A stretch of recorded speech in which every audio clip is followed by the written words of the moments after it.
신발 한 짝이 없었습니다. 사람이 죽었는데 신발 한 짝이 없었어요. 아무도 그걸 이상하게 생각하지 않았어요. 그냥 벗겨진 거겠지 했습니다. 근데 그게 단서였어요. 그 신발 한 짝이 무고한 사람을 살리고 진짜 범인을 찾아냈습니다. 오늘은 그 이야기를 해드리겠습니다. 때는 영조영간, 황해도 어느 고을이었습니다. 이 고을에 장씨라는 사람이 살았어요. 농사꾼이었습니다.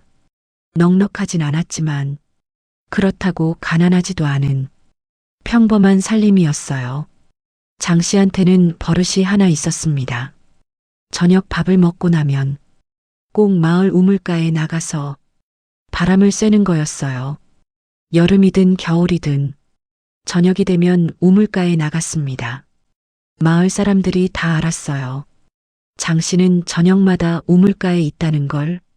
그런데 어느 가을 아침이었어요. 마을 안악이 물을 기르러 나왔다가 비명을 질렀습니다. 우물가에 사람이 쓰러져 있었어요. 장씨였습니다. 이미 숨이 없었어요. 마을 사람들이 모였어요. 웅성거렸습니다. 누가 죽인 것 같았어요. 그때 누군가 말했습니다. 장씨랑 며칠 전에 크게 싸운 사람이 있소. 옆집 박씨요. 박씨가 장씨랑 싸운 건 맞았어요. 땅 경계선 때문이었습니다. 두 사람이 큰 소리를 내며 다퉜다고 마을 사람들이 다 봤어요. 현감이 박씨를 불렀습니다. 장씨랑 싸운 게 맞소? 박씨가 말했어요. 맞습니다. 하지만 죽이진 않았습니다.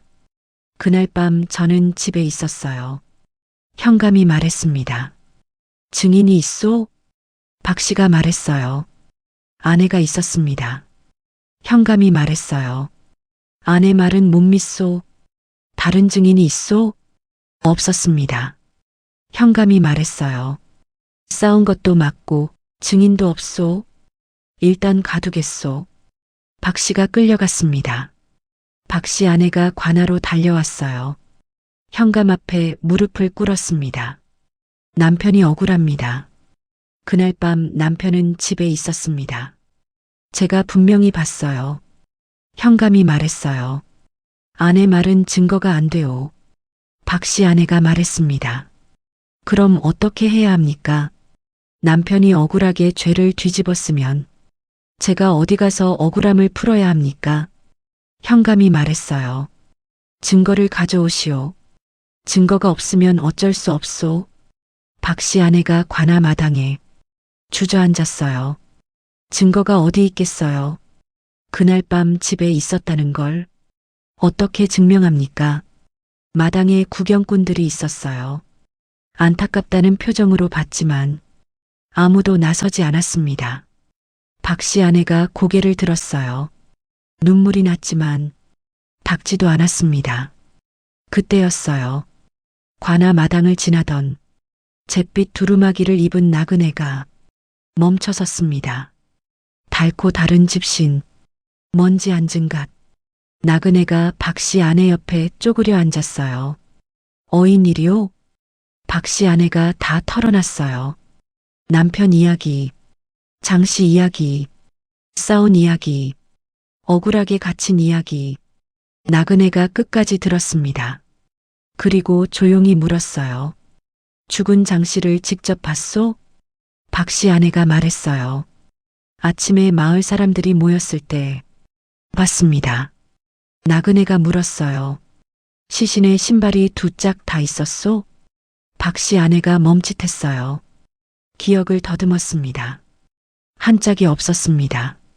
한쪽 발에만 신발이 있었어요. 나그네가 말했어요. 확실하오? 박씨 아내가 고개를 끄덕였습니다. 확실합니다. 그게 이상하다고 생각했는데 뭐라고 말을 못했어요. 나그네가 일어섰어요. 그리고 말했습니다. 그거면 됩니다. 나그네가 현감을 찾아갔어요. 시신을 다시 확인해 보겠소? 현감이 어이없어 했습니다. 이미 다 본 거요. 뭘 더 보겠소? 나그네가 말했어요. 신발이요. 현감이 말했습니다. 신발이 뭐가 중요하오? 나그네가 말했어요. 한 짝이 없었소. 현감이 말했습니다. 싸우다가 벗겨질 수도 있지 않소? 나그네가 말했어요. 싸우다가 죽으면 두 짝 다 벗겨지거나 두 짝 다 신고 있거나요. 한 짝만 없다는 건 다른 의미요. 현감이 물었습니다. 무슨 의미요? 나그네가 말했어요. 장씨가 우물가에서 죽은 게 아닐 수 있소. 다른 데서 죽고 우물가에 옮겨진 거요. 옮기는 과정에서 신발 한 짝이 빠진 거요. 범인이 모르고 그냥 옮긴 거고요. 현감이 굳었어요. 나그네가 말을 이었습니다. 신발 한 짝이 어딘가에 있소. 거기가 진짜 죽은 자리요. 현감이 명령을 내렸어요. 우물 주변을 수색하라. 포졸들이 흩어졌습니다. 나그네가 말했어요. 우물에서 멀리 봐야 하오. 옮겨온 거라면 가까운 데 있지 않소. 수색 범위가 넓어졌어요. 우물에서 한 마장, 두 마장, 세 마장. 포졸 하나가 소리를 질렀습니다. 찾았습니다. 갈대밭이었어요. 우물에서 세 마장 떨어진 강가 갈대밭에서 집신 한 짝이 나왔습니다. 그리고 그 주변에 발자국이 두 사람분이었어요. 하나는 장씨 것, 하나는 다른 사람 것이었습니다. 땅이 눌린 흔적이 있었어요. 거기서 싸운 거였습니다. 나그네가 말했어요. 여기가 진짜 죽은 자리요. 나그네가 현감을 받습니다. 이제 범인을 찾아야겠소. 현감이 물었어요. 어떻게 찾소? 나그네가 말했어요. 장씨한테 원한을 가진 사람 중에 이 갈대밭에 올 이유가 있는 사람이요. 그리고 강가를 아는 사람이요. 그때였어요. 나그네가 품 안으로 손을 넣었습니다. 잠깐, 천천히, 아주 천천히 세 마리 말이 새겨진 청동패가 나왔어요. 암행어사 출두요. 관아가 뒤집혔습니다. 현감이 무릎을 꿇었어요. 박문수였습니다. 박문수가 장부를 가져오라고 했어요. 장씨 집안 관련 기록들을 들여다봤습니다. 장씨한테 큰 돈을 빌린 사람이 있었어요. 갚지 못하고 있던 사람이었습니다. 이름이 임씨였어요. 임씨를 불러왔습니다. 박문수가 물었어요. 장씨한테 빌린 돈 갚았소? 임씨가 말했어요. 아직 못 갚았습니다. 박문수가 말했습니다. 장씨가 죽으면 빚이 어떻게 돼오? 임씨가 대답을 못했어요. 박문수가 임씨 신발을 받습니다. 그리고 포졸한테 말했어요. 저 신발 바닥을 보시오. 포졸이 임씨 신발을 들여다봤어요. 갈대줄기가 끼어 있었습니다. 박문수가 말했어요. 갈대밭에 다녀왔소? 임씨가 굳었어요. 박문수가 말했습니다. 갈대밭에서 나온 발자국이 두 사람분이었소.